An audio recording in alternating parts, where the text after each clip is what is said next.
नमस्कार पेरेंट्स। मुझे बहुत सारे पेरेंट्स के फोन आते हैं कि सर हमारा जो वर्क शेड्यूल है वो बहुत ही टाइट है और ये पॉसिबल नहीं हो पाता कि हम रोज के रोज डेली की डेली हम बच्चों के लिए टाइम निकाल सके।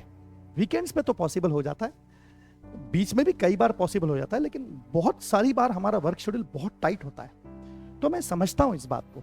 मुझे पता है कि आजकल के पेरेंट्स पर वर्क का प्रेशर बहुत ज़्यादा होने से जब तक वो थके हारे घर पे वापस लौट के आते हैं तो मेंटली इतने एग्जॉस्ट हो जाते हैं कि कुछ नया कर पाना और अपने बच्चों को रेगुलर बेसिस पर टाइम दे पाना एक डिफिकल्ट टास्क महसूस होता है। लेकिन इस बात को भी अंडरस्टैंड करना पड़ेगा कि बच्चों को हम इस जीवन में लेकर आए हैं, तो ये हमारी रिस्पॉन्सिबिलिटी है कि हम उनके करियर की तरफ ध्यान दें।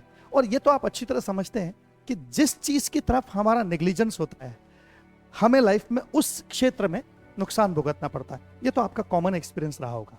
और बच्चों का करियर ये बहुत इंपॉर्टेंट एस्पेक्ट है और वो एक दिन में या एक साल में डेवलप नहीं होता। वो बचपन से हम जैसी अपब्रिंगिंग देते हैं वैसे वैसे वो गढ़ता है। तो वो गढ़ने के लिए हमको रोज थोड़ा थोड़ा टाइम डेफिनेटली निकालना चाहिए। देखिए, ये सारी बात जो है वो मेंटल है।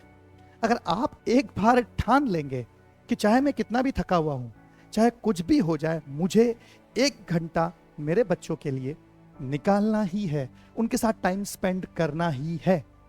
उस समय कोई मोबाइल नहीं, उस समय कोई दूसरी एक्टिविटी नहीं, मैं स्पेसिफिकली सिर्फ अपने बच्चों के साथ टाइम स्पेंड करूंगा, चाहे मैं कितना भी थका हुआ हूं। ये आपने एक बार मेंटली अपने आप को अलर्ट दे दिया, उसके बाद आप देखिए कमाल, आप कितने भी थके हुए हों धीरे धीरे वो बॉन्डिंग भी क्रिएट होगी, आपको भी मजा आने लगेगा, उन्हें भी आपके साथ इंटरेक्ट करने में मजा आने लगेगा और इसका इम्पैक्ट बहुत बेहतरीन पड़ने वाला है आपके बच्चों के करियर की।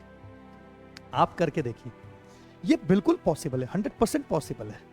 बस आपको अपने ब्रेन को थोड़ा सा कुछ दिनों तक फोर्सिबली ट्रेन करना पड़ेगा। मेरे साथ भी ऐसा ही कई बार होता था।